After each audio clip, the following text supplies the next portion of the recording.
We're starting. नमस्कार, my उपचार के चैनल में आज आप सबका स्वागत है। आज हमारे साथ एक बहुत ही खास मेहमान है, डॉक्टर अंकिता ढेलिया।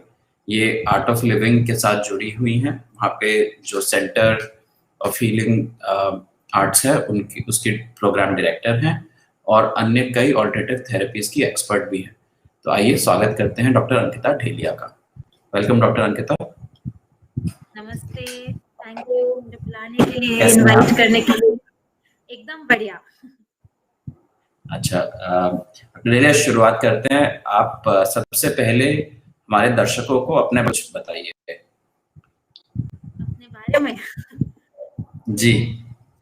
वैसे तो मैं मेडिकल एमबीबीएस डॉक्टर हूँ और कई साल 4 साल 5 साल थोड़ा प्रैक्टिस किया और फिर लगा कि कुछ और भी सीखना चाहिए, कुछ और भी जानना चाहिए कि लोगों को सच में कैसे हेल्प कर सके, कि जब कोई सुविधा नहीं हो, कुछ नहीं हो, हाथ में कुछ अपने ऐसा हो कि लोगों की मदद हो पाए। तो फिर क्रेनियोसैक्रल थेरेपी, ऑस्टियोपैथी ये सब सीखा और यही और आर्ट ऑफ लिविंग में भी जुड़े हैं हम करीब 13-14 सालों से।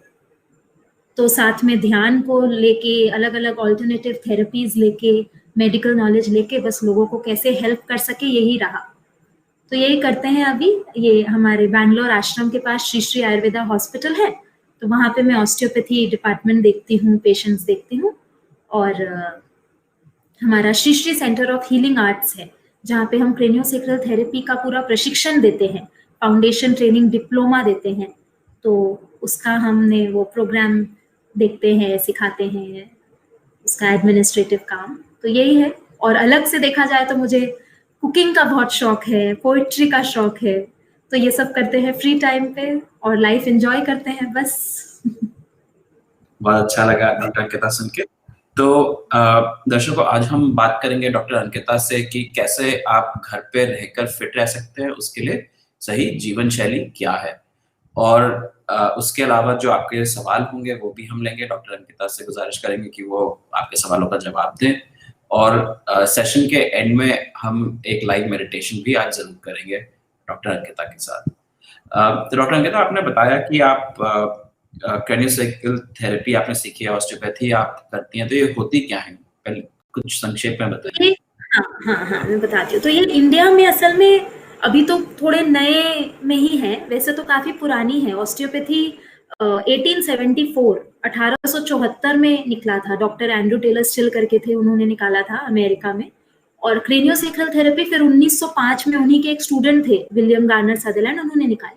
तो बाहर विदेशों में तो ये सब काफी प्रचलित है, इंडिया में थोड़ा नया है।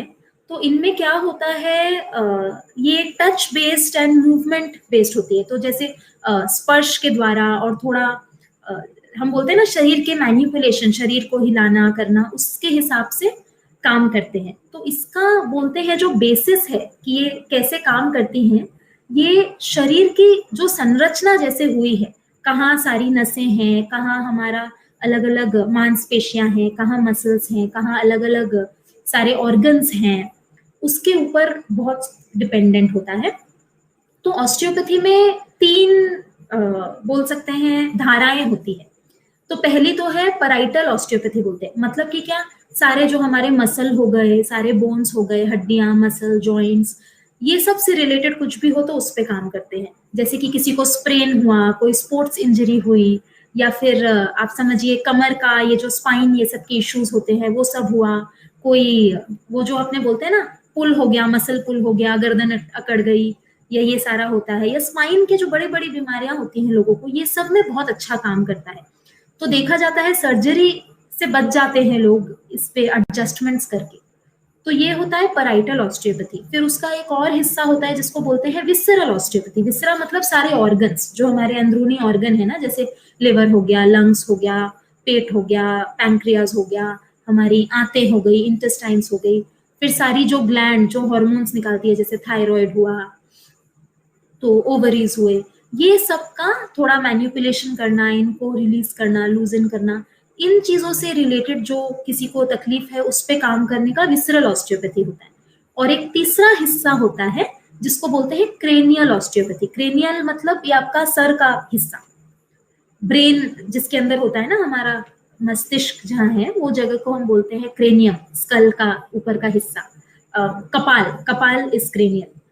तो उससे रिलेटेड होता है, तो नर्व, नसों से कुछ होना, या इवन थोड़ा इमोशनल डिस्टर्बेंसेस होना, और नसों का, ब्रेन का, स्पाइनल कॉर्ड से जुड़ी जो चीजें होती है उस पे काम करते हैं। और उसी को और डिटेल में पढ़ने को क्रेनियोसेक्रल थेरेपी बोलते हैं। तो जेंटल, बहुत ही हल्के स्पर्श से पहले तो पता करते हैं, डायग्नोसिस भी होता है, ट्रीटमेंट भी होता है। मतलब ये भी पता चलता है कि कहाँ क्या हो रहा है, और फिर जहां भी वो देखते हैं कोई नॉर्मल से हिला हुआ है, उस पे काम करके उसको ठीक करते हैं। तो ऐसे रूट कॉज जो होता है डिजीज का या कोई भी बीमारी है, उसके एकदम मूल तक जाना और उसको ठीक करना, इसके ऊपर होता है ये।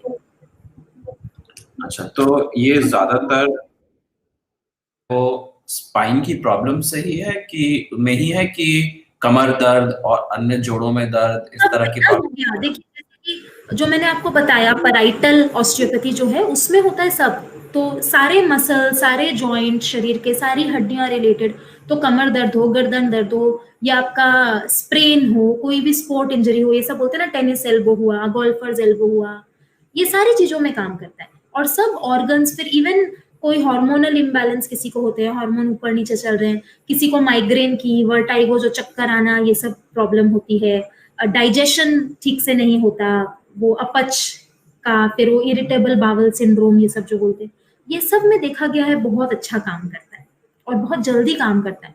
और बोलते हैं जैसे किसी को कोई कोई चीजों में जो सर्जरी चाहिए ही, जैसे कि हड्डी टूट गई, फ्रैक्चर हुआ, या कोई ऐसा लिगामेंट टूट गया कि सर्जरी की जरूरत पड़ती है, तो देखते हैं जो सर्जरी के बाद का जो ठीक होने का समय होता है ना, तो जो चीज को 6 हफ्ते लगते या 8 हफ्ते लगते, वो हम देखते हैं एकदम आधे टाइम में एकदम जल्दी जल्दी ठीक हो जाता है, लोग मूवमेंट को जल्दी पहुंच जाते हैं वापस। तो उस तरीके से ये ऑलमोस्ट सब चीजों पे काम करता है, बोलते हैं।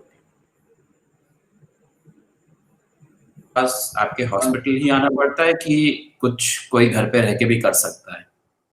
घर पे रह के भी करते हैं, पर इसमें ट्रीटमेंट में क्या होता है, एक टेबल होती है जिसकी जरूरत होती है, 4 तरफ से खुली, और एक हाइट एडजस्ट हो पाए, क्योंकि अलग अलग टेक्निक के लिए हमको उसकी जरूरत पड़ती है।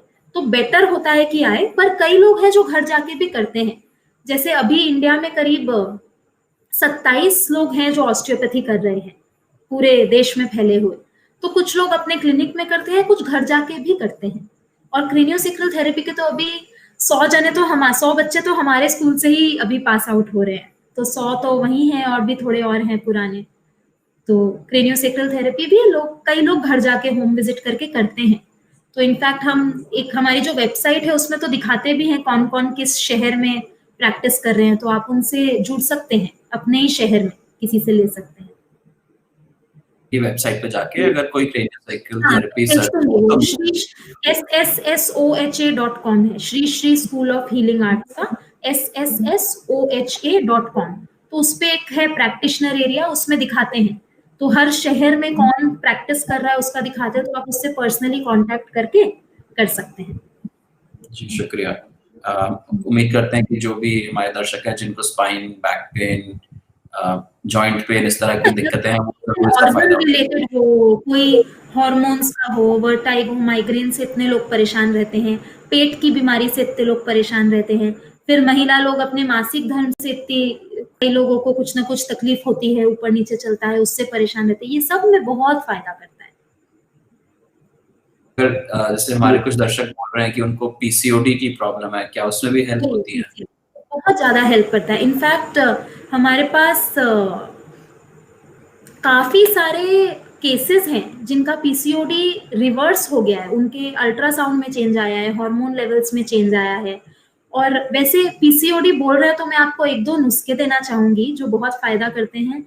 एक होता है अपना जो हिबिस्कस फ्लावर होता है ना, जवा फूल जो बोलते हैं, लाल रंग का आता है, गणेश जी को चढ़ाते हैं, कलकत्ता में देवी को भी, काली माँ को बहुत चढ़ाया जाता है। वो फूल का अगर पानी बना के पिए ना, मतलब उसके पत्ते लेके पानी में डाल के उसको उबालते हैं, फिर छान के पी लेते हैं, उससे बहुत फायदा होता है इसमें। और फिर कुछ मुद्राएं हैं, कुछ मुद्राएं बहुत मदद करती है पीसीओडी ठीक करने में। पर सबसे ज्यादा जरूरी जो है पीसीओडी ठीक करने में वो है वजन कम करना पड़ता है। उस समय वजन बढ़ता है, आपको कैसे भी करके वजन कम करना, एक अपना लाइफस्टाइल एक्टिव रहना और फास्ट फूड नहीं खाना। हमारे एक टीचर थे डॉक्टर SM भट्टाचार्य बोल के, कलकत्ता में, बहुत ही बढ़िया गायनेकोलॉजिस्ट। वो हमेशा बोलते थे कि इंडिया में पहले कभी नहीं था, 100 में एक जना मुश्किल से मिलता था, अभी 10 में 3 यंग लड़कियों को देखा जा रहा है पीसीओ हो रहा है। तो वो ऐसे बोलते थे, the cause of PCOD is Maggi and McDonald's in India, ये सारा पीसीओडी जो हो रहा है ये मैगी और मैकडोनल्ड्स के कारण। मतलब उनके बोलने का मतलब ये था कि ये जो फास्ट फूड हम खाते हैं ना, देखिए वो एक बहुत अच्छे से समझाते थे कि अपने पीछे इंग्रेडिएंट्स लिखे होते हैं ना, कुछ भी अपने सामान खरीदते हैं तो जो चीज का हमको मतलब नहीं समझ में आता, जैसे लिखा होता है एसिडिटी रेगुलेटर, स्टेबिलाईजर, फिर आप देखेंगे कोई कोई चीजों में लिखा होता है E72, E61, ऐसे कर करके कुछ लिखे होते हैं जो पीछे इंग्रेडिएंट्स क्या खाद्य पदार्थ से किससे बना है। तो जो चीज का हमको मतलब नहीं समझ में आता वो हमारे शरीर के लिए ठीक नहीं है। और दूसरा वो बोले, आप एक मैगी को पकड़ो अगर, तो क्या मैदे से बनी है ना? अभी मैदा पकाने में तो थोड़ा समय लगता है। अभी अगर वो चीज 2 मिनट में बन जा रही है मतलब वो पहले से पकाई गई है। फिर एक पकी हुई चीज कितने दिन टिकेगी? इस चीज की शेल्फ लाइफ होती है 6 महीना 8 महीना, इतना चल रही है। तो यानी उसमें कैसी चीजें डाली गई होंगी जो उस मैदे को इस तरीके से बदल दे कि पहले तो वो 2 मिनट में पक जाए और दूसरा 6-8 महीने खराब ना हो। तो बोले वो चीज अगर एक मैदे को इतना चेंज कर सकती है तो हमारे शरीर के अंदर जाके हमारी चीजों को कितना बदल रहे होंगे, क्या उस पर असर कर रहे होंगे। तो ये सब खराबी करता है। तो एक फास्ट फूड और एक वेट कम करना, और कुछ मुद्रा होती है, उसका भी एक लिंक है यूट्यूब का, मैं आपको चाहे तो भेज दूंगी, आप इसमें नीचे डाल सकते हैं बाद में यूट्यूब की चैट में। तो वो वीडियो का लिंक है, उसमें सारी मुद्राएं समझाई हुई हैं स्पेशली पीसीओ ठीक करने की। और फिर ये हिबिस्कस का पानी भी बहुत फायदा करता है। तो ये सारी चीजें हैं, पर सबसे ज्यादा लाइफस्टाइल में ये मैदा, व्हाइट शुगर और फास्ट फूड जो है, जिसका जो क्विक फूड होता है ना, रेडी टू ईट या फिर फटाफट बन जाने वाला, जिसमें ये सारे स्टेबिलाईजर डाले होते हैं, वो नहीं खाना चाहिए। और वजन कैसे तो कम करना चाहिए। ये 2 चीज मैं और आपको इसमें बताना चाहूंगी। एक अपने पहले क्या होता था ना, पहले औरतें की 2 चीजें होती थी, एक तो चक्की पीसते थे। तो आप नोटिस करेंगे जब हम चक्की पीसते हैं हमको इस तरीके से घूमना होता है कि हमारे नीचे के जो सारे ऑर्गन्स होते हैं उनको एक मसाज मिल जाता है। और दूसरा सिलबट्टा चलाते थे। सिलबट्टा समझते हैं, जो एक पत्थर होता था उस पे एक लोहे का ऐसा गोल सा होता था जिसको लेके हम चटनी पीसते थे। तो मैं आपको हल्का सा दिखाना चाहूंगी ये। तो इसमें क्या करते हैं, जैसे एक पैर बाहर की तरफ फैला के ऐसे चक्की पीसते हैं घूम घूम के, तो सीधी और फिर उल्टी। और सिलबट्टे में क्या करते हैं, ऐसे उकड़ू बैठ जाइए, चाहे दोनों पैर निकाल के ऐसे सामने और पीछे आएंगे, जैसे चक्की पीस रहे हैं, कुछ चटनी पीस रहे हैं। तो ये 2 मूवमेंट अगर हम करते रहे ना रोज, अगर थोड़ी भी देर, 2 मिनट 5 मिनट भी करें, तो हमारे ऑर्गन्स को इतना अच्छा मसाज मिलता है कि हमारे ये यूट्रस, ओवरीज बहुत अच्छे रहते हैं। आपने बताया डॉक्टर अंकिता। सो मनशरण जी और काजल जी, आई होप आपके सवाल का आपको जवाब मिल गया होगा। अब उसी तरह डॉक्टर अंकिता, कुछ लेडीज पूछ रही हैं कि वो प्रेगनेंसी प्लान कर रही हैं, तो क्या उस समय के लिए आप कुछ टिप्स देना चाहेंगी? कुछ अपने अनुभव से, अपनी प्रैक्टिस से कुछ ऐसी चीजें जो शेयर कर सकती हैं? ये चीज होता है, एक तो खुश रहना चाहिए। इसको ऐसा, जैसे वो बोलते हैं ना कि अभी प्लान करते हैं तो कई बार क्या होते हैं, कई लोगों को दिमाग में आ जाता है कि अरे होना है, प्रेग्नेंट होना है। तो उसमें क्या होता है ना, कई बार एक स्ट्रेस आ जाता है। तो स्ट्रेस में कंसेप्शन नहीं होता है बोलते हैं। तो स्ट्रेसफुल नहीं रहना है उस समय बहुत ये है कि खुश मन रहे, ये बहुत जरूरी होता है, क्योंकि स्ट्रेस में अच्छा कंसेप्शन नहीं हो पाता है। तो एक तो ये कि ऐसा हम मिशन पे जा रहे हैं ऐसे नहीं करना है, ठीक है, कि थोड़ा सा मन अच्छा रहे, मन खुश रहे, और चिंता ना हो, नहीं हो रहा है तो हो जाएगा, ठीक है। एक तो ये होता है मेन टिप। दूसरा, वजन अच्छा रखें और खाना अच्छा रखें, कि शरीर हमारा प्रिपेयर्ड रहे, स्ट्रॉन्ग रहे, और अच्छा न्यूट्रिशियस खाना खाना, ये बहुत जरूरी होता है कि शरीर वीक ना हो।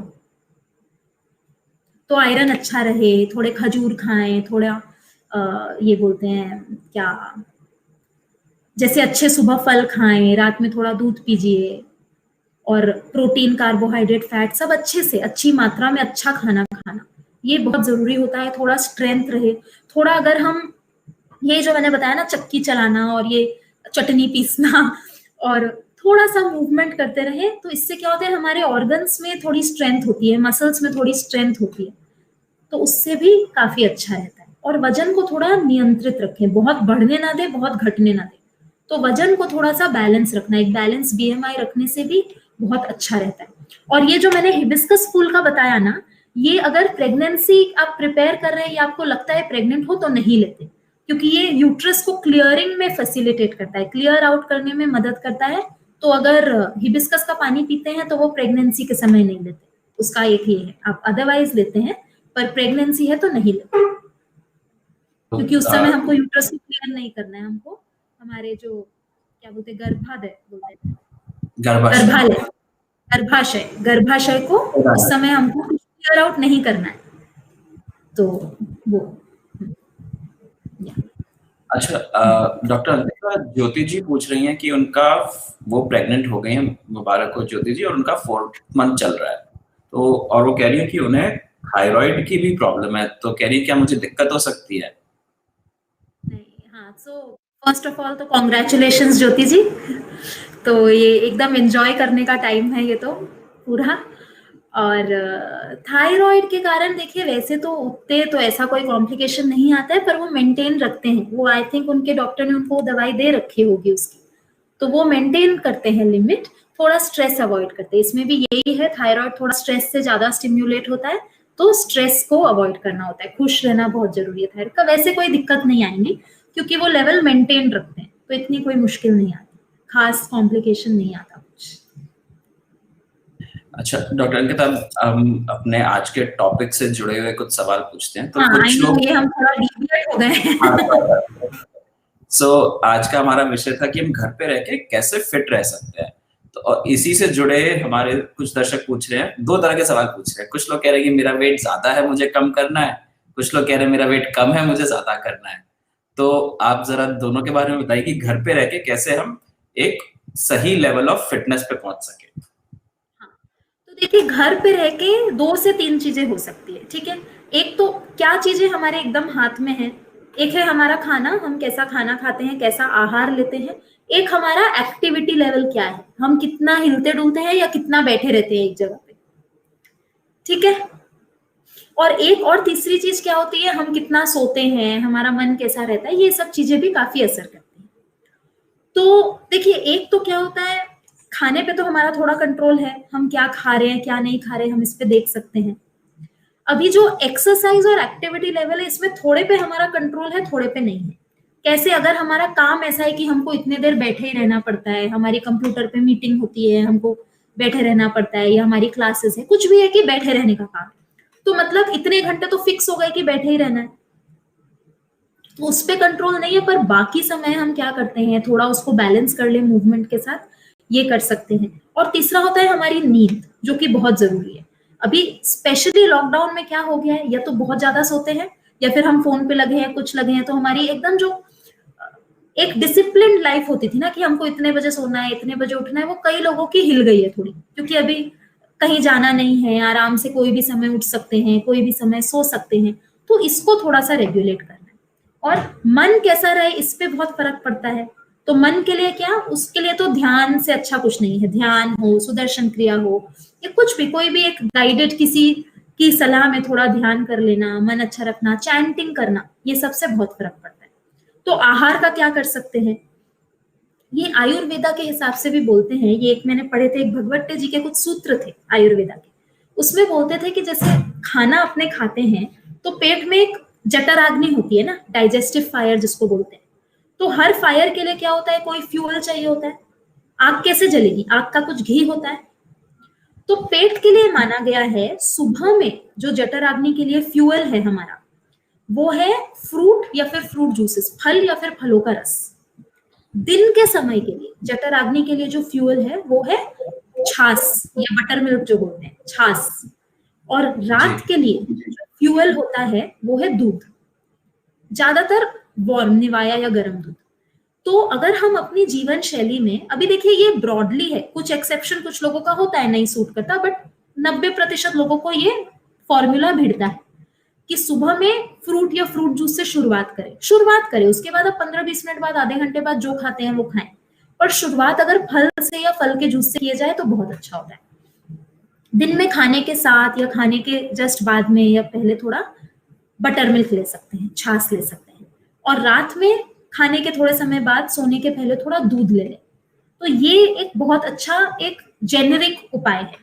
और खाने के तुरंत बाद पानी नहीं पीते, क्योंकि जैसे मैंने कहा अग्नि है, आग पे पानी डाल देंगे तो वो बुझ जाएगी, उस समय हमको थोड़ा चाहिए कि वो आग चले। तो खाने के पौना घंटा या 1 घंटे बाद पानी पीना ज्यादा अच्छा होता है, और वही खाने के 1 घंटा पहले पानी पीना। तुरंत खाने के पहले या बाद पानी नहीं पीना चाहिए, वरना हमको उतना डाइजेशन होता नहीं है, तो खाना ठीक तरीके से ना वो छोटे छोटे में ब्रेक होता है, ना वो अब्सॉर्ब होता है, तो हमको उससे उतना न्यूट्रिशन मिलता नहीं है, पोषण मिलता नहीं है जितना हम चाहते हैं।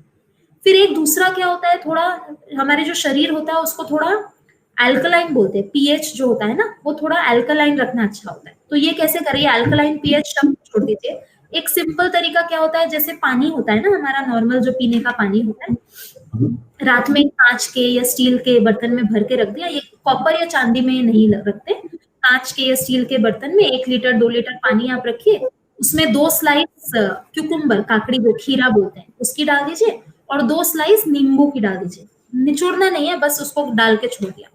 तो रात भर जब वो रहता है वो पानी अल्कलाइन हो जाता है। फिर सुबह खाली पेट में वो थोड़ा पानी पी लेने से वो पेट के लिए बहुत अच्छा होता है, क्योंकि इतना एसिड निकला हुआ, तो अल्कलाइन वाटर पी लिए, उसके थोड़े समय बाद अपना फल खाइए, फिर आपको दिन भर जैसे आप जो खाते हैं वैसे खाइए। तो ये एक अच्छा तरीका है। और दूसरा थोड़ा पोषण खाना, जैसे अगर हम फल खाते हैं, सब्जी खाते हैं, तो सब रंगों के फल, अलग अलग रंग के फल मिलाएं, अलग अलग रंगों की सब्जियां मिलाएं, क्योंकि क्या होता है अलग अलग रंगों के फल और सब्जियों में अलग अलग फाइटो केमिकल्स बोलते हैं, मतलब कि अलग अलग हमको पोषण मिलते हैं, अलग तरीके के वाइटामिन मिलते हैं, अलग तरीके के कुछ एलिमेंट्स, कुछ ऐसे केमिकल मिलते हैं जो छोटी छोटी शरीर के प्रोसेसेस के लिए बहुत अच्छे होते हैं। तो अलग अलग रंग, ये की तरीके का रोज आलू खा रहे हैं, रोज कद्दू खा रहे हैं, वो ना हो, 2-3 रंगों के अलग अलग सब्जियों का प्रयोग करें। फिर आटा भी बोलते हैं, अलग अलग आटा थोड़ा थोड़ा लेते रहिए, कभी बाजरा खाइए, कभी जवारी खाइए, कभी रागी लीजिए, रागी में बहुत कैल्शियम होता है, तो रागी हफ्ते में 1 बार 2 बार रागी खाने से कैल्शियम अच्छा मिलता है। आजकल इतने लोगों को देख रहे हैं ना, कैल्शियम D3 की बीमारी नहीं हो जाती, तो ये बहुत डॉक्टर अंकिता, आपकी आवाज थोड़ी कम हो गई है, एक बारी जरा आवाज। हाँ, अब ठीक है, अब ठीक है, अब ठीक है। अभी ठीक है, जी थोड़ा जी हाँ, अभी ठीक है ना? जी बिल्कुल। हाँ, तो ये तो थोड़ा हुआ खाने का। फिर दूसरा क्या होता है, एक्सरसाइज जो हमने कहा, तो हमारी जो जीवन शैली है, हम जैसे बैठते हैं, अभी बैठने का काम है, तो हम नेचुरली होता है हमारी थोड़ी गर्दन आगे आ जाएगी, कंधे थोड़े आगे हो जाते हैं, तो बैठते वक्त थोड़ा अच्छे से बैठना कि हमारी गर्दन ऐसे ना हो, या अपने पोस्चर के बारे में ध्यान रखना। एक आंखों पे बड़ा स्ट्रेन पड़ता है स्क्रीन देखते हैं तो हम उसके लिए बोलते हैं 20-20-20 रूल होता है, मतलब हर 20 मिनट जो हमने स्क्रीन देखी उसके लिए कहीं दूर पे 20 फीट बोलते हैं, तो इतना 20 फीट कैलकुलेट तो करने की जरूरत नहीं है, दूर पे देखे 20 सेकंड के लिए, तो 20 मिनट स्क्रीन देखिए, अभी अपने को हो गया है 20 मिनट बात करते हुए, तो अभी एक बार थोड़ा दूर पे देखिए 20 सेकंड के लिए, कहीं भी दूर पे 20 सेकंड के लिए बस देख रहे हैं। इससे जो है आंख के जो हमारे मसल्स होते हैं ये रिलैक्स होते हैं, और उनको इसका स्क्रीन का स्ट्रेन नहीं पड़ता। तो हो गया 20 सेकंड देख लिया, अभी वापस स्क्रीन को देख। तो ये हम काम करते करते कर सकते हैं। फिर काम करते करते गर्दन आगे आ रही है तो अपने से गर्दन को थोड़ा पीछे कर लेना, पीछे जो चेयर पे बैठे हैं उसी पे गर्दन को पुश करें, तो इससे ये थोड़ा अच्छा रहता है। इसकी भी मैं आपको कुछ लिंक्स भेजूंगी, इसकी एक वीडियो है हमारी, कैसे ये गर्दन जो आगे है उसको कैसे पीछे करते रहना। फिर हाथ हमारे थोड़े से कंधे ऐसे मुड़ जाते हैं, क्योंकि हम ऐसे बैठे रहते हैं बहुत समय, हंच होते हैं, तो कंधों को हाथों को ऐसा थोड़ा पीछे किया, हर एंगल में ले जाके हाथ से वाई बनाया, पीछे लेके गए, फिर थोड़ा टी बनाया, पीछे लेके गए, फिर थोड़ा एल बनाया, पीछे लेके गए, डब्ल्यू बनाया, पीछे लेके गए, मतलब YLTW बोलते हैं। तो हाथों से वाई बना के साथ में कर सकते हैं सब, ऐसे हाथों का वाई बनाइए और फिर दोनों हाथों को पीछे लेके जाइए। इसमें गर्दन आगे आ रही है तो उसको भी पीछे कर लीजिए। फिर वैसे ही थोड़ी देर रखा, एल बनाया, हाथों को पीछे किया, तो ये खुलता है पूरा, ये बहुत अच्छा होता है। फिर डब्लू बनाया, देखिए ऐसे डब्लू बन गया हाथों से, फिर उसको पीछे किया, फिर वैसे ही टी बना लिया, टी होता है ना लेटर टी, दोनों हाथों से, और फिर हाथ पीछे किए। तो ये सब, ये छोटी छोटी चीजें हैं, काम करते करते हम घर पे कर सकते हैं। इससे पूरी स्पाइन को भी थोड़ा अलाइनमेंट मिलता है, और गर्दन और ये सब जगह का जो टेंशन है वो कम हो जाता है। तो ये फिर थोड़ा हिलते रहना बोलते हैं, हर 1 घंटा जो हम बैठते हैं ना, उसके लिए हमको 3 मिनट हिलना डुलना चाहिए। तो अपनी स्क्रीन के सामने खड़े हुए थोड़ा सा हिल डुल लिए, थोड़ा हर जोड़ों को, हर जॉइंट को थोड़ा सा हिला लिया, कुछ भी हल्का हल्का हर जॉइंट को थोड़ा हिलाना, ये सब से बहुत फर्क पड़ जाता है। तो सबसे ज्यादा जरूरी शरीर के लिए है मूवमेंट और आहार, ये दोनों सबसे जरूरी है। ये थोड़ा अच्छा रहे तो लाइफस्टाइल प्रॉब्लम्स आएंगे ही नहीं। आप जानते हैं ये जो डायबिटीज होता है, थायराइड होता है, फिर आपका हाइपरटेंशन जो तेज ब्लड प्रेशर का जो बोलते हैं, ये सारी चीजों को, कोलेस्ट्रॉल, इनको लाइफस्टाइल डिजीज ही बोलते हैं, जीवन शैली से होने वाली बीमारियां। तो इनकी दवाई नहीं होती। देखिए जो दवाई देते हैं वो तो एक लेवल मेंटेन करते हैं ना, चलो थायराइड की गोली खाए, मतलब कि थायराइड इतने में मेरे ब्लड में रहेगा हार्मोन, या ये शुगर की गोली खाए तो ब्लड शुगर इतने लेवल पे रहेगा, पर वो अंदर से ठीक नहीं करता। पर जीवन शैली थोड़ी अच्छी हो, खाली ये मूवमेंट, फास्ट फूड हटाना और एक्सरसाइज करना, और नींद अच्छी होना, रात की 7 से 8 घंटे की नींद होनी ही चाहिए। और इसमें क्या होता है ना, ये रात की नींद चाहिए। आप बोलेंगे मैं रात में 2 घंटा सोता हूं पर दिन में बाकी सो जाता हूं, उससे नहीं होता। हमारे ना मस्तिष्क के बीचों बीच एक ग्लैंड होती है, उसको पीनियल ग्लैंड बोलते हैं। पीनियल ग्लैंड को ऐसे एकदम थर्ड आई बोलते हैं, और इसका बहुत बहुत महत्व है। वो एक हार्मोन निकालती है जिसको बोलते हैं मेलाटोनिन। वो हार्मोन कब निकालती है पता है? जब उसको 8 घंटे का अनइंटरप्टेड डार्कनेस मिलता है, और 8 घंटे का बिना कोई रुकाव का, अनइंटरप्टेड माने बिना कोई रुकाव के लाइट मिलती है। अब वो व्हाइट लाइट, सूरज की रोशनी से ही वो काम करती है, और रात में उसको डार्क चाहिए। अभी देखिए, अभी एक बार आंखें बंद करिए, अभी भी थोड़ी लाइट आ रही है, पता है? अभी आंखें बंद करके उस पर अपने हाथ रखिए, पहले तो आंखें बंद करिए, अब उस पर अपने हाथ रखिए, देखिए थोड़ा अंधेरा हुआ। मतलब दिन के समय या जब रोशनी होती है, जब, अभी तो खैर दिन नहीं है पर लाइट ऑन है इसलिए मैं बता रही हूँ, तो भी जब हम आंखों पे हाथ रखते हैं तो और डार्क होता है। मतलब कि जब रोशनी है तो आंखें बंद करके फिर भी वो लाइट जाती है थोड़ी। तो रात की नींद का कोई भी मुकाबला नहीं कर सकता, दिन में आप चाहे जितना ही सो लें, रात की नींद बहुत जरूरी है। और वो पीनियल ग्लैंड, वो जो मेलाटोनिन निकालती है ना, उसको बोलते हैं, वो हमारे एक तो काफी बॉडी फंक्शंस में हेल्प करता है, पर वो हैप्पी हार्मोन भी बोलते हैं, मूड एलिवेटिंग हार्मोन। वो नहीं होता है तो थोड़ा मन डिप्रेस्ड सा रहता है, मूड अच्छा नहीं रहता है। इसलिए ये जो नॉर्थ की या साउथ, एकदम जो पोल के पास की कंट्रीज होती है ना, जैसे फिनलैंड है या फिर आपका ये लंदन और ये सब है, वो बोलते हैं विंटर मंथ्स में क्या होता है, क्योंकि सूरज इतना नहीं होता है, लोग थोड़े डिप्रेस्ड होते हैं, वहां मेलाटोनिन की गोलियां देते हैं, या फिर अभी व्हाइट लाइट थेरेपी चालू की है। अपने देश में तो अपने ब्लेस्ड है, अपने को रात अच्छे 12 महीने सूरज होता है, रात में अच्छा डार्कनेस, तो ये यूज करना चाहिए अपने को। रात की नींद बहुत जरूरी है। कुछ भी हो, फोन साइड कर देना रात में, आपके सोने के 2-2.5 घंटा पहले ये व्हाइट लाइट सब हटा के रात में अंधेरे में अच्छे से सोना, ये बहुत ज्यादा जरूरी है। तो ये सब थोड़े जीवन शैली में परिवर्तन लाने से, और थोड़ा मूवमेंट, थोड़ा एक्सरसाइज, आहार देखना, इससे बहुत फर्क पड़ जाता है। डॉक्टर अंकिता, ऋतु शेखावत जी पूछ रहे हैं कि वो अपना एनर्जी लेवल बढ़ाना चाहती हैं, तो क्या एनर्जी लेवल बढ़ाने के लिए भी ये सब चीजों में ये सब चीजें मदद करेंगी? देखिए, एक तो हमारा अगर आहार अच्छा हो ना, तो अपने आप वो एनर्जी होती है। देखिए, देखते हैं ना, कोई बुफे में हम कभी जाते हैं बाहर, अभी तो कहाँ जा रहे हैं, पर फिर भी जैसे शादी में जाते हैं, ऐसे ही बस खा लिए माइंडलेसली, तो हमको एनर्जी नहीं लगती उससे, हमको लगता है आके सो जाओ। खाने को रिफ्रेशमेंट बोलते हैं ना, मतलब आहार से। अभी हम क्या है, हम पैदा हुए थे जो भी 2 किलो के, 3 किलो के, 4 किलो के, अभी जो भी वजन है 40, 50, 60, 70, वो क्या है, हमारा खाना ही तो हम बन गए हैं ना। तो खाना ही हमको ऊर्जा देता है। ऊर्जा का स्रोत, 4 ऊर्जा के स्रोत है हमारे। एक तो है हमारा खाना और पानी, सूरज भी उसी में आ जाता है, क्योंकि सूरज की ऊर्जा से हमारा खाना, जो वेजिटेबल फ्रूट है सब वो ही लेते हैं। दूसरा है हमारी श्वास। श्वास अच्छी नहीं चलती तो हमको एनर्जी नहीं होती। तो श्वास अच्छी होना बहुत जरूरी है। मैं आपको एक छोटी सी चलनी चाहे तो अभी दिखाऊंगी। सांस, डायफ्राम जो होता है हमारा मेन सांस का मसल, उसके लिए एक छोटा सा क्या कर सकते हैं, आपको एक टिप दे देंगे। तो सांस होता है। तीसरा ऊर्जा का स्रोत है हमारी नींद। देखो नींद कभी अच्छी नहीं होती, अगले दिन एकदम कैसा सा लगता है ना कि नींद नहीं आएगी। और चौथा ऊर्जा का स्रोत है एक अच्छी मन की स्थिति। देखा है कुछ लोगों से बात करके उनके सामने बैठ के अच्छा लगता है, और कुछ लोगों के साथ इधर बोलते हैं इसके पास जाके लगता है इसने मेरी एनर्जी सारी सक कर ली, वो चूस डाला मुझे, अभी थक गई हूँ मैं, मुझे थोड़ा बहुत कर चाहिए।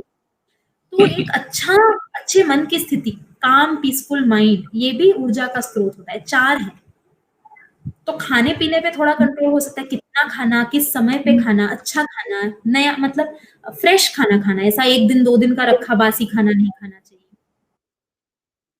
अच्छा आहार, अच्छी नींद, श्वास का तो बहुत बोलते हैं। देखिए कुछ भी तेज अच्छा काम करना होता है तो क्या करते हैं, पहले हम सांस लेते हैं। जैसे कुछ भारी उठाना है या एनर्जी लगानी है, कोई चीज में कुछ धकेलना है, तो पहले करके फिर करते हैं, और फिर जैसे ही उसको छोड़ते हैं तो सांस छोड़ते हैं। तो हर अंदर जाने वाली सांस शरीर को ऊर्जा देती है, और हर बाहर जाने वाली सांस शरीर को विश्राम देती है। तो ये श्वास बहुत जरूरी है। ये जो हमारा ये ब्रेथ एंड मेडिटेशन वर्कशॉप बोलते हैं ना, meditation and breath workshop, Sudarshan Kriya सिखाते हो, पूरी श्वास प्रक्रिया पे ही बेस्ड है। और बोलते हैं श्वास पे कंट्रोल होना, श्वास होता है लिंक है, वो कड़ी है शरीर और मन के बीच में। तो ये जो कड़ी है, श्वास से मन पे भी कंट्रोल किया जा सकता है। अभी बोले काम रिलैक्स माइंड रखिए आप, अब मेरे हाथ में थोड़ी है, मुझे किसी ने चिल्ला दिया या मेरा काम है तभी आया, कोई अम्मा नहीं आ रही है, सारा काम मुझे करना पड़ रहा है, ऑफिस भी देखो, घर का काम भी देखो, आप बोलते हो मन अच्छा रखो, कैसे पॉसिबल।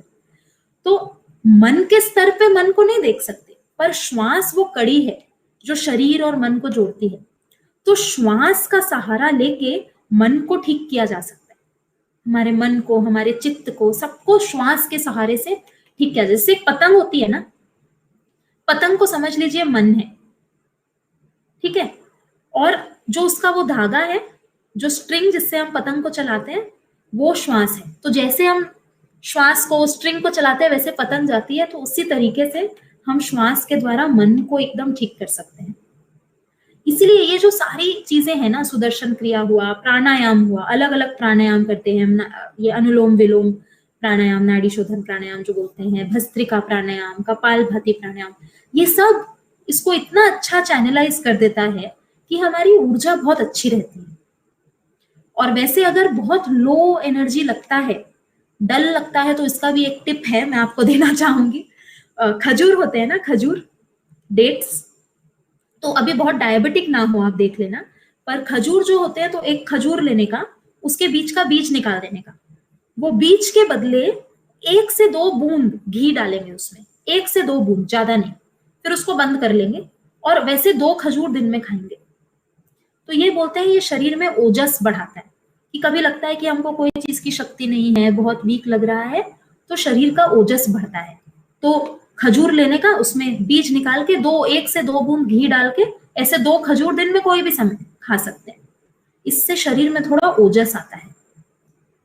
और फिर खाना, नींद, श्वास और अच्छे मन की स्थिति, ये तो एकदम परफेक्ट, ट्राइड एंड टेस्टेड ऊर्जा के स्रोत है। सुदर्शन क्रिया करती हैं रोज, जिस दिन नहीं करती उस दिन उनका मन नहीं लगता। वो खाना भी सात्विक ले रही हैं, उन्होंने हैप्पीनेस प्रोग्राम भी किया है, और उनका वजन भी कम होने लगा है। 16 केजी उनका वजन कम हो गया है ये सब करने के बाद। ओ बाबा, 16 केजी, वाह। अच्छा, एक इससे जुड़ा एक सवाल आ रहा है, थोड़ा सा नेक्स्ट लेवल इसका, कि क्या डिप्रेशन जिसको है, मुकेश जी पूछ रहे हैं, क्या उसके लिए भी ये सब मददगार होगा, या डिप्रेशन के लिए कुछ और करना चाहिए?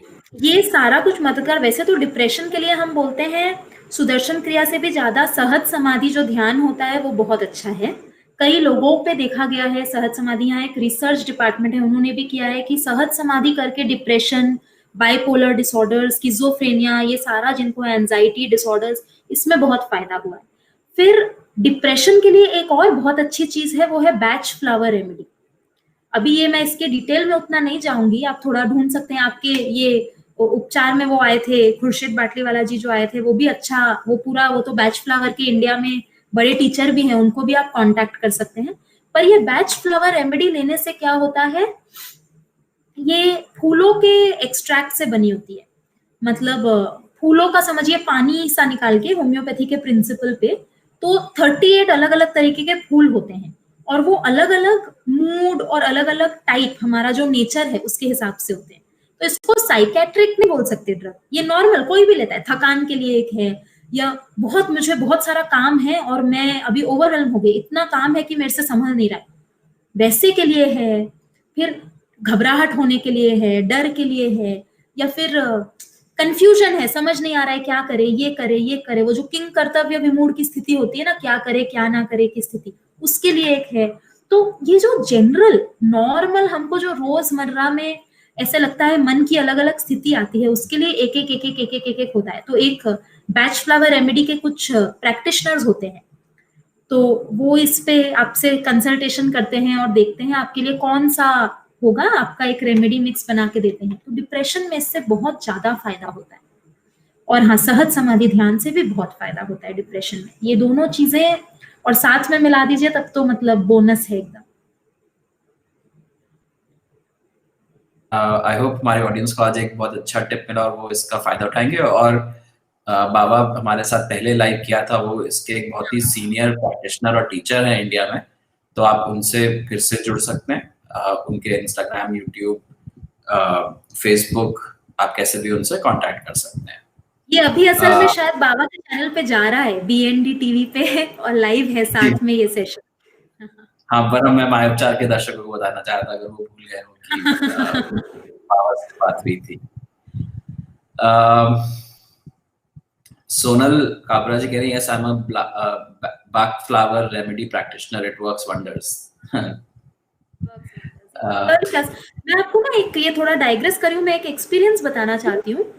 तो मुझे कैसे इसके बारे में पता चला था, जब हम ऑस्टियोपैथी पढ़ रहे थे, तो हमारी आई विल से finest osteopath of the world, अगर मैं बोल सकूँ, ये हमारी एक टीचर हैं, कनाडा में वो रहती हैं, डॉक्टर ह्यूगेट लैम्बर्ट बोल के, कनाडा में ये क्यूबेक के उधर रहती हैं। तो एक बार तो उनके पास एक रेस्क्यू रेमेडी करके एक चीज रहता था, तो कभी नई जगह आई थी, कभी उनकी तबीयत खराब होती थी तो वो लेती थी। फिर एक बार मुझे हाथ में इधर हड्डी भसक गई थी, सबलक्सेशन बोलते हैं, तो डिसलोकेट जैसा हो गया था हड्डी इधर कुछ करके।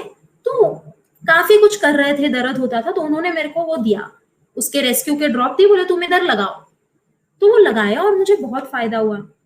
फिर मुझे ऐसे ही लगा कि ये है क्या चीज, मैं थोड़ा पता करूं कि ये क्या है। तो मैंने ऐसे ऑनलाइन थोड़ा गूगल किया, ढूंढा, फिर एक टीचर मिली, फिर उनके साथ सीखने लगे। तो तभी ऐसे तो मैं सीखने लग गई डिस्टेंट लर्निंग में, पर हुआ क्या, किट ये सब मेरे पास कुछ था नहीं, तो वो प्रैक्टिस करना था, तो अभी कैसे करूं। तो काफी समय फिर ऐसे रहा कि क्या करे, कैसे सीखें।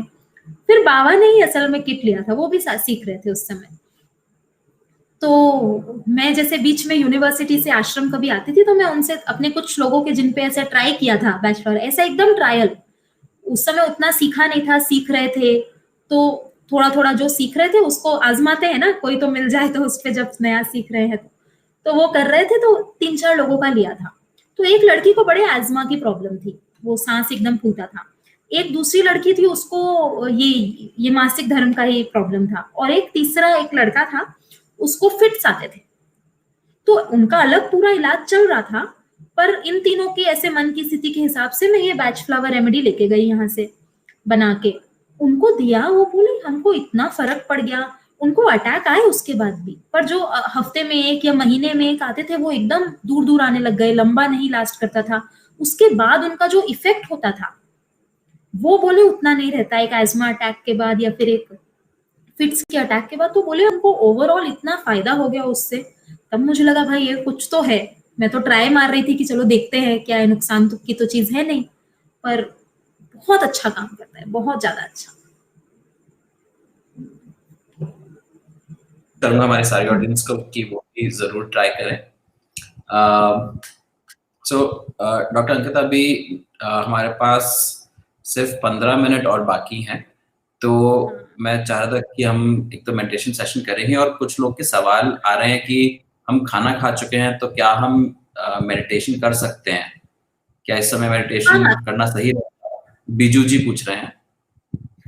नहीं, हम हल्का ही करेंगे एकदम, थोड़े से देर का, आँख बंद करके बस आपको बैठनी है, कोई दिक्कत नहीं है, कर सकते हैं। अगर आपको ज़्यादा भारी लग रहा है तो वज्रासन में बैठ जाएँ। पर आराम से एकदम बैठिए और कर सकते हैं, कोई दिक्कत नहीं है। वैसे तो बोलते हैं ध्यान थोड़ा खाली पेट में करना चाहिए, क्योंकि तब शरीर हल्का लगता है, और कुछ नहीं है, पर कर सकते हैं, कोई दिक्कत नहीं है, कर सकते हैं। संजीव जी पूछ रहे हैं कि सॉरी, बलराज जी पूछ रहे हैं कि वो अपना फोकस बढ़ाना चाहते हैं ताकि उनकी स्टडी ज्यादा इफेक्टिव हो, उसकी स्टडी ज्यादा कर सके वो।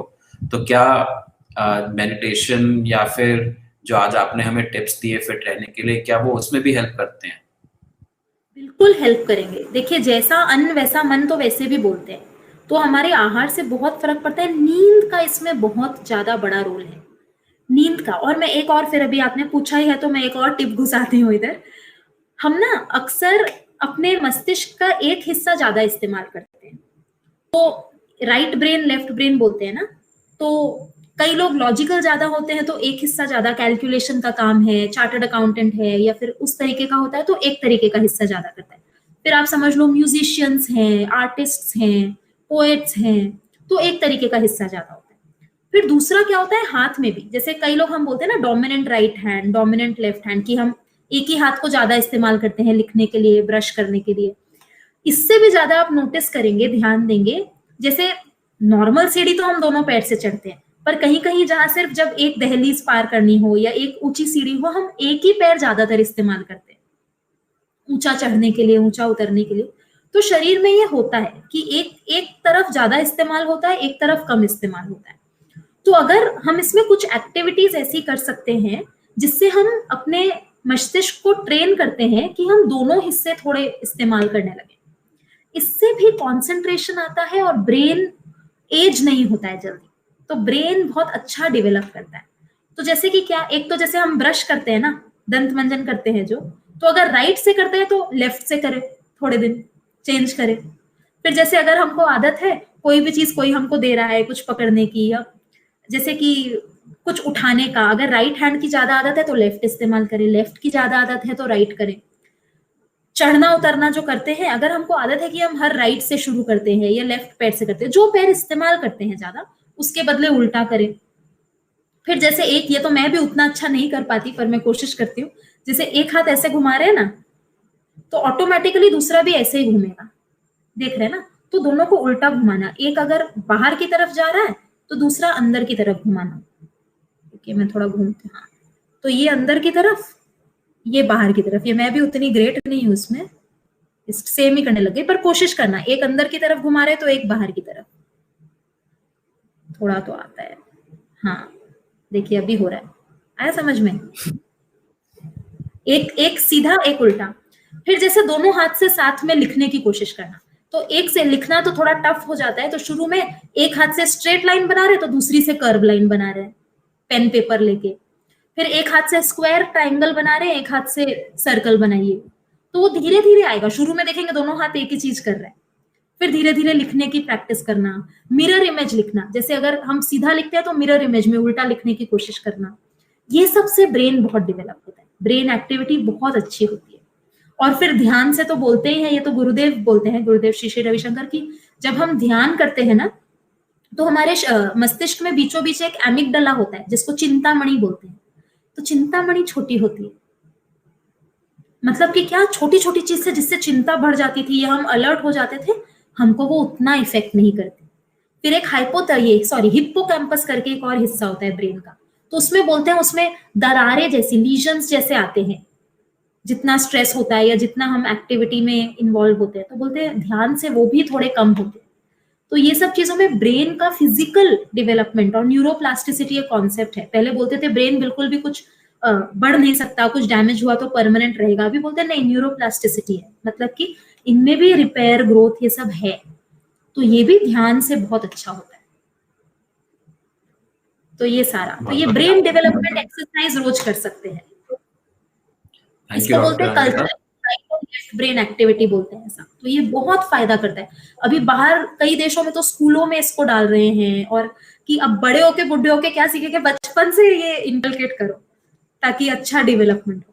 तो ये बहुत अच्छा होता है कंसंट्रेशन और ब्रेन पावर बढ़ाने के लिए। डॉक्टर अंकिता, आपने शुरू में बताया था कि रात की नींद का कोई सब्स्टिट्यूट नहीं है, ठीक है? तो और ये हमारी बाबा से भी बात हुई थी जब, तो बाबा ने भी बताया था कि अच्छी नींद के लिए उन्होंने 3 टिप्स दिए थे। एक तो उन्होंने कहा था कि शाम होते ही व्हाइट लाइट्स बंद कर लें। फिर एक व्हाइट उन्होंने light is finished for good sleep. White light नहीं करना चाहिए, एकदम सही बात है। हाँ, दूसरा उन्होंने बताया था कि एक मुद्रा बताई थी उन्होंने कि एक मुद्रा है जिससे थोड़ा स्ट्रेस कम होता है और नींद बेहतर आती है। तो एक मुद्रा उन्होंने सिखाई थी हमें। और थोड़ा सा उन्होंने हमें एक रिलैक्सेशन एक्सरसाइज भी सिखाई थी जिससे कि नींद बेटर आती है। तो अजय जी पूछ रहे हैं, सो अजय जी, अजय कुमार जी, आप हमारा वो सेशन जाके देख सकते हैं, बाबा के साथ था, उसमें इन सब के बारे में बात की गई थी। लेकिन डॉक्टर अंकिता, अजय जी कह रहे हैं कि उनको नींद अच्छे से नहीं आती है। तो गिवन दैट नींद इतनी इंपॉर्टेंट है, कुछ आप बोलना चाहेंगे बिफोर वी स्टार्ट मेडिटेशन, जिससे पहले कि हम ध्यान शुरू करें, आप कुछ बताना चाहेंगे उन्हें? हाँ, तो मैं 2-3 चीजें बता रही हूँ जो जनरल काम करते हैं। कि सिंपल देखिए, अभी नींद भी वही है ना, एफर्ट करके नींद नहीं आएगी कि अभी सोना है, सोना है, सोना है, सोना है, सोचते रह के सो नहीं सकते, है ना? नींद आती है अपने आप, मैं कुछ नहीं कर सकती कि आए। तो ये देखिए, ये पहले अपने स्पेशली इंडिया में ये लोरी का कॉन्सेप्ट था, है ना? लोरी गाते थे, बोलते थे बच्चे, माँ बच्चे को लोरी गाती थी। ये बहुत साइंटिफिक है।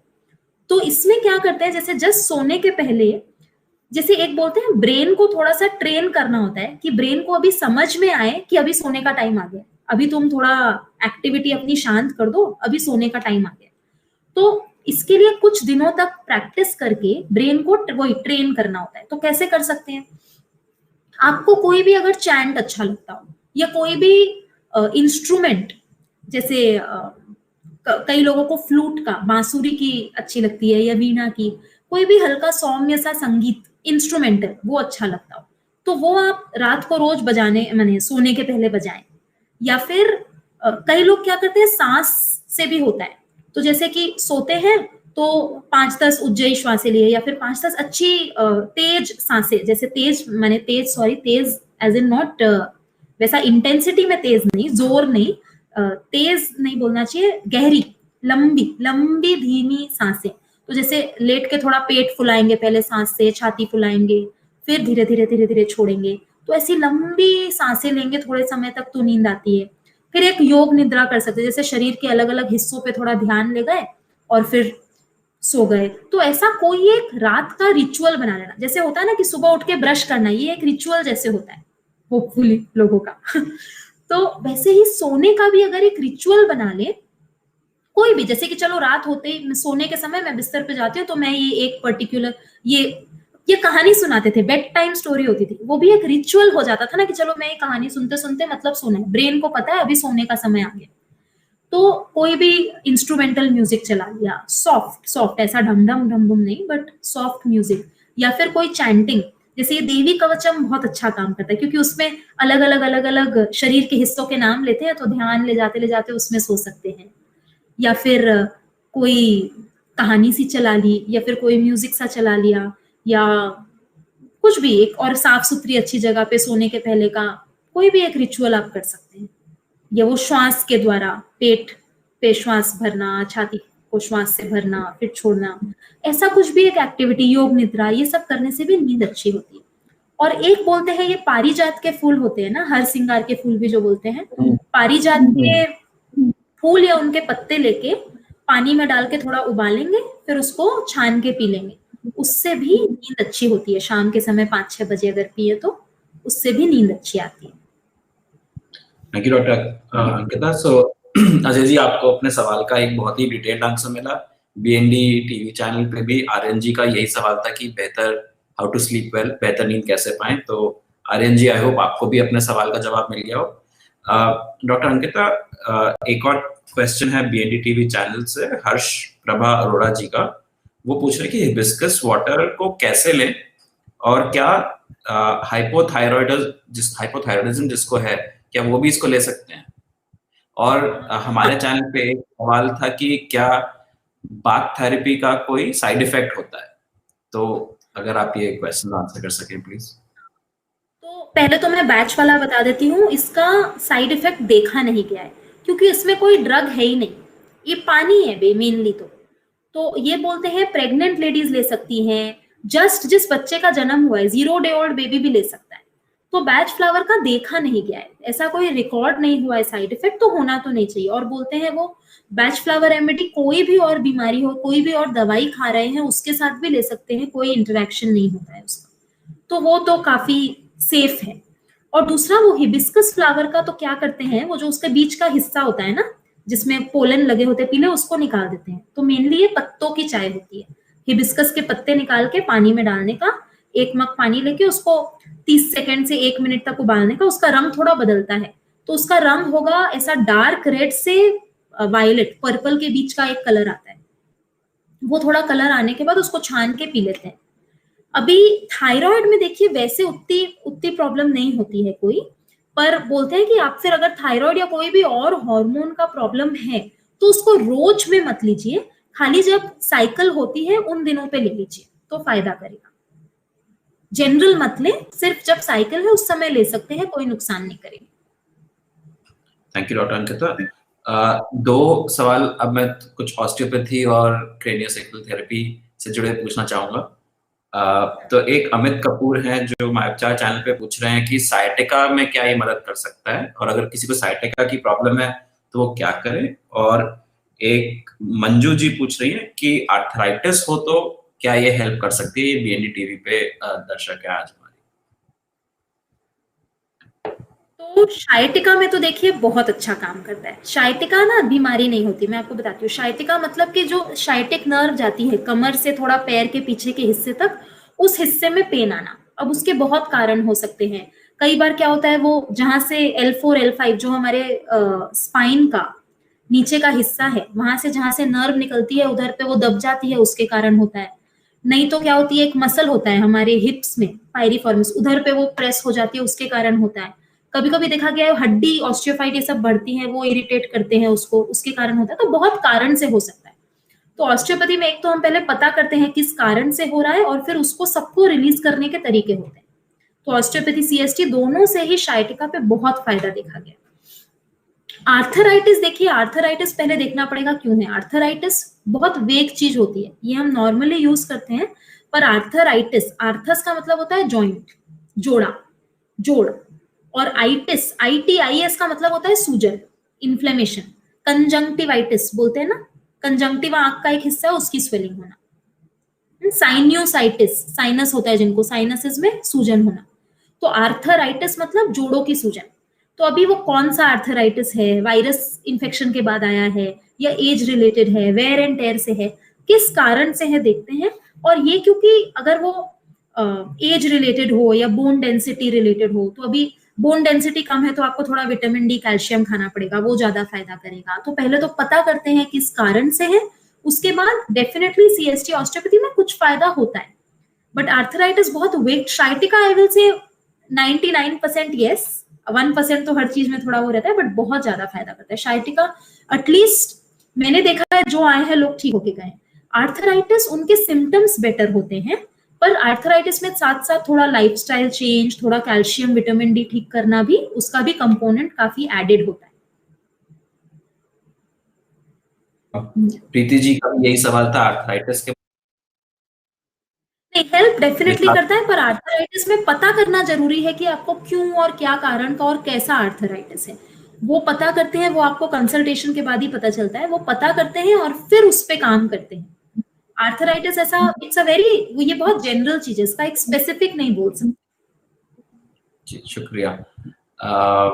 विशाखा, एक लास्ट बस एक ऑडियंस का क्वेश्चन है, वो मैं उनको बता देता हूँ। विशाखा पूछ रही हैं पीसीओडी क्या ठीक किया जा सकता है। इसके बारे में कहना चाहूंगा कि डॉक्टर अंकिता ने हमारे सेशन के शुरुआत में ही बहुत डिटेल में आंसर दिया था और बहुत अच्छे टिप्स दिए थे।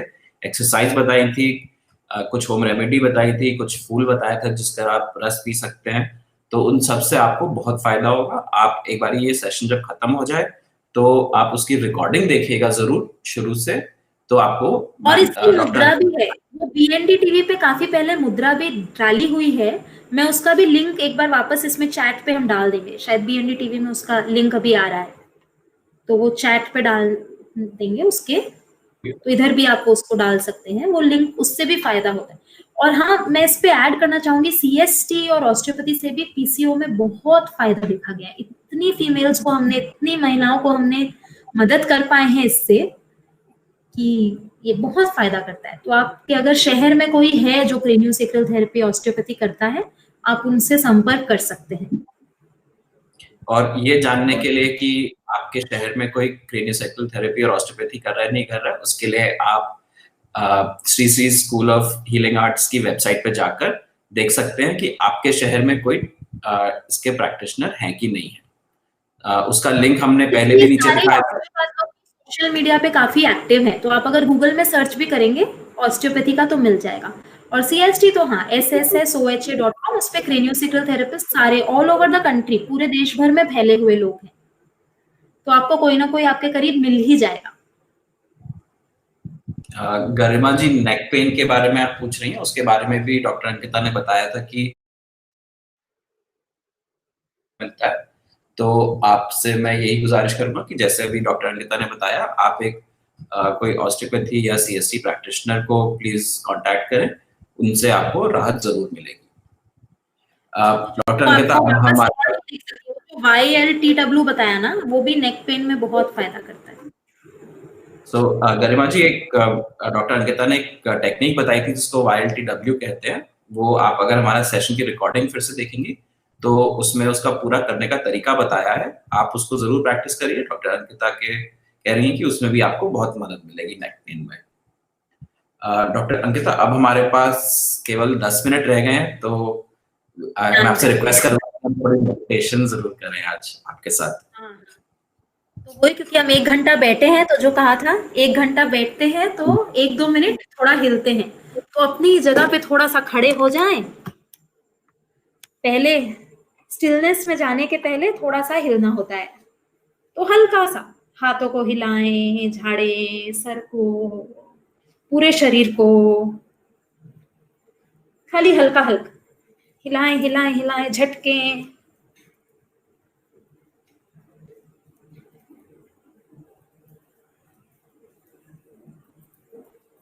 थोड़ा सा ट्विस्ट करें,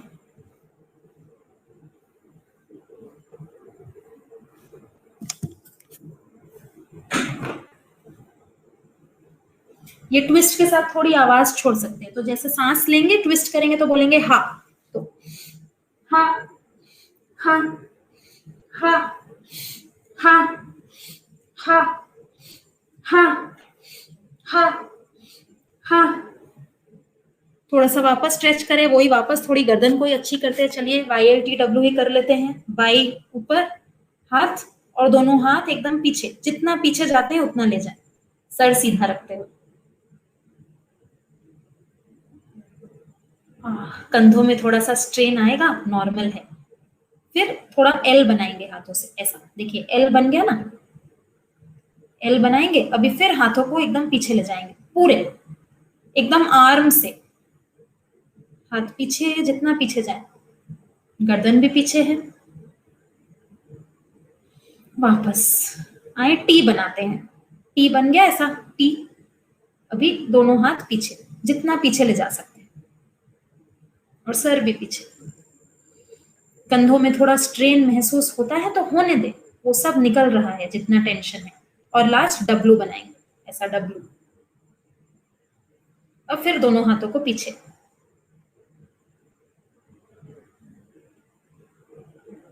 फिर बस थोड़ा सा कंधे घुमा लें, रिलैक्स करें। ये सब करने से थोड़ी हमारी लिम्फेटिक पंप हो जाती है, इम्यूनिटी अच्छी होती है, ऐसे कंधे ऊपर नीचे करते हैं तो।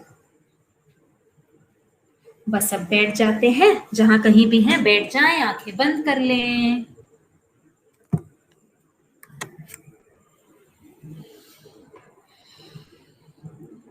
श्वास पे ध्यान दें।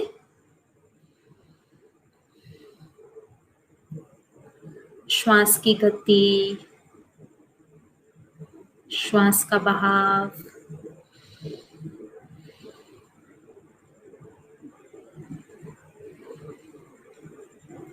हर अंदर जाने वाली श्वास शरीर को ऊर्जा देती है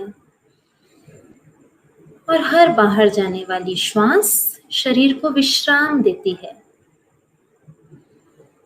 जैसे जैसे सांस छोड़ते हैं, शरीर को और ढीला छोड़ें, पूरा विश्राम दें।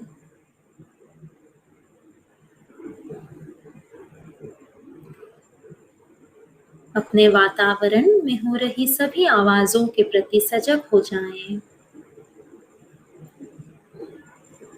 चाहे किसी के बात करने की आवाज हो, पंखे की आवाज, कोई भी आवाज हो, होने दें। वो आवाजें बाहर है, वो हमें कुछ परेशान नहीं कर रहे, बस वो हैं।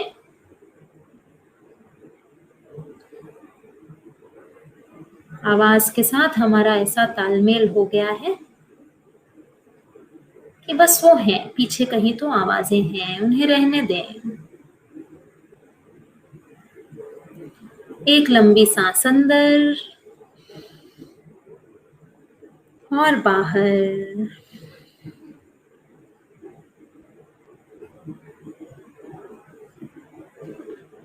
अपने पूरे शरीर के प्रति सजग हो जाएं। दोनों पैर,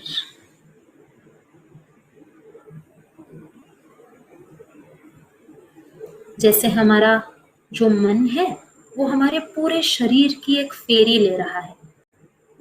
अपने मन को एक एक हिस्से के इर्द गिर्द फेरें तो नीचे से धीरे धीरे ऊपर आएंगे। मन शरीर के जैसे चक्कर लगा रहा है। तो दोनों पैर, दोनों पंजे,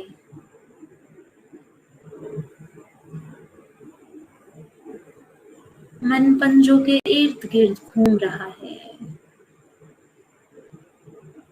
एड़ियां,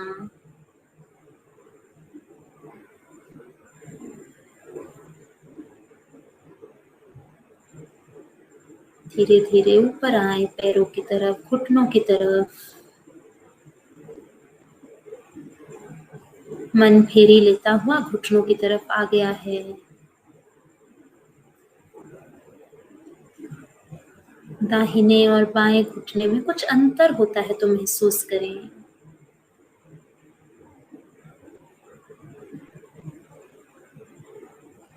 मन फेरी लेते लेते दोनों घुटनों को समान कर दे रहा है।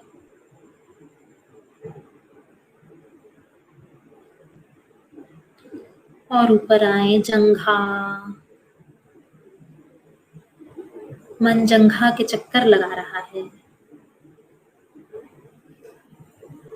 जननेंद्रिय,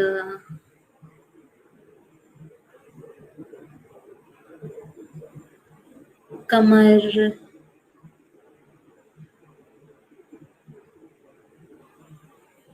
नाभि और पेट का हिस्सा, पूरे पेट, पीठ, सबके मन चक्कर लगाए जा रहा है, गोल गोल घूम रहा है। और जैसे जैसे मन घूमता है उस जगह पे एक समानता लेके आ रहा है। उधर के सारे टेंशन ले जा रहा है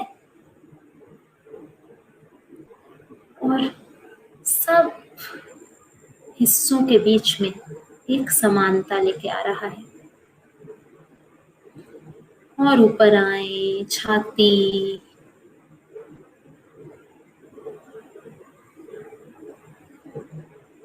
फेफड़ों और दिल के हमारा मन चक्कर लगा रहा है, एक बैलेंस ला रहा है।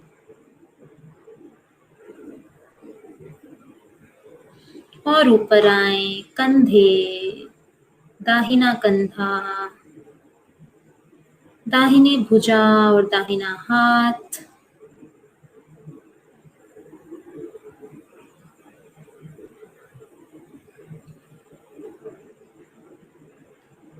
और मन को बाएं कंधे की तरफ, बाएं भुजा, बाएं हाथ की तरफ ले जाएं।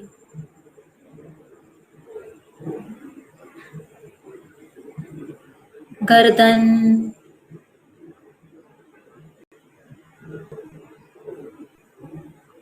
चेहरा, चेहरा, कान, सर के पीछे का हिस्सा, सब जगह मन चक्कर काट रहा है। सर के ऊपर का हिस्सा,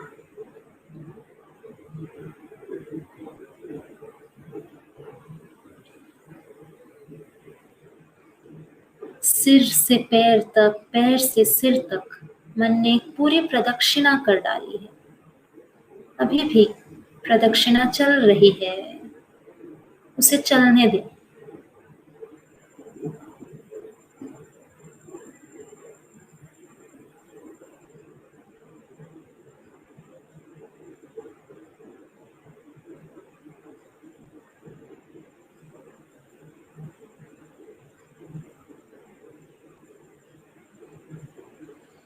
एक गहरी सांस अंदर और बाहर।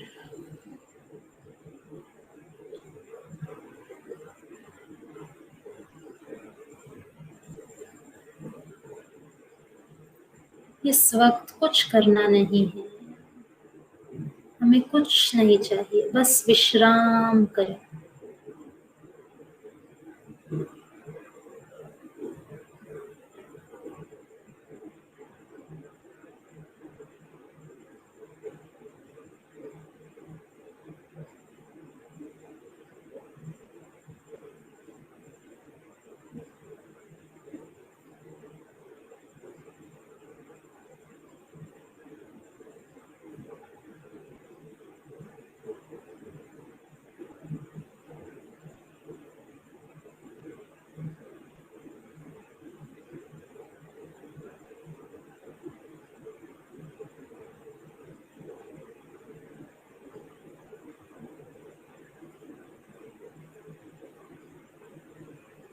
सभी प्रयत्नों को छोड़ के पूर्ण विश्राम।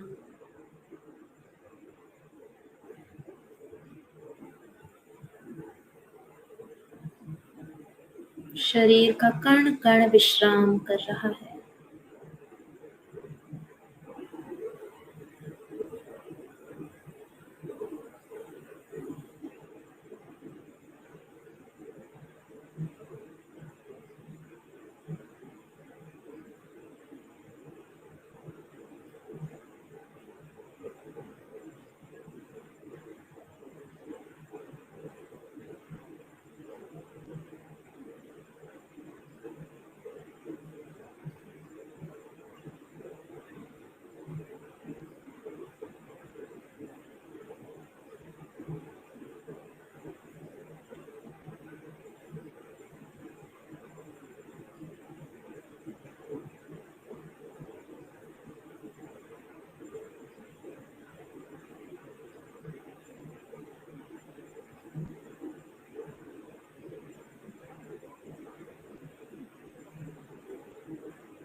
नमामि धन्वन्तरिमादिदेव सुरासुरवन्दितपादपद्मम् मूके जरारुकभयमृत्युनाशम् दातारमीशं विविधौषधीनाम्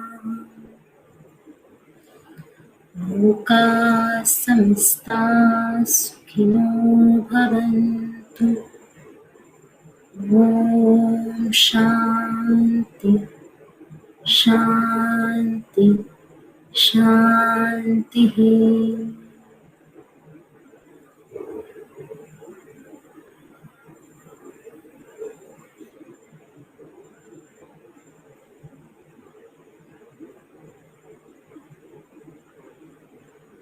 धीरे धीरे शरीर और परिसर के प्रति सजग हो जाएं।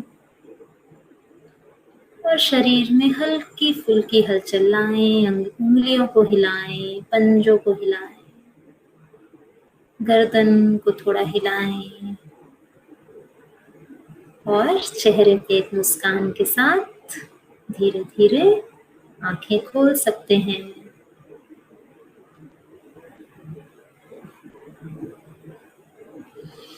अपना समय लें, कोई जल्दी नहीं है।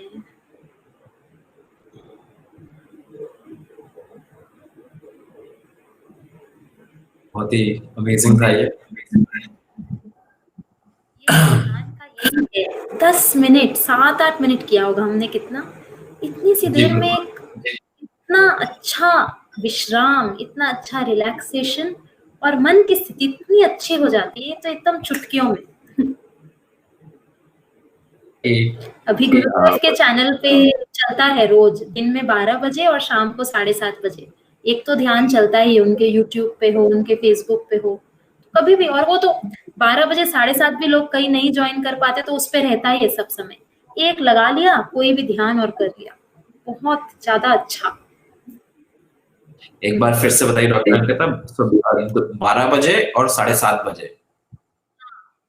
तो काफी समय तो 1-2 महीने तो उन्होंने लाइव किया, अभी थोड़ा कभी कभी लाइव होता है, कभी कभी रिकॉर्डेड, पर रोज चलता है दिन में 12 बजे, शाम को 7:30 बजे। उनके यूट्यूब में श्री श्री रविशंकर ढूंढेंगे तो यूट्यूब चैनल पे चलता ही है 12 बजे 7:30 बजे। और इतने सारे, इतने दिनों के रोज के रिकॉर्डेड भी इतने हैं, आप कोई भी चला सकते हैं। चला के बैठ गए, 20 मिनट ध्यान कर लिया बस।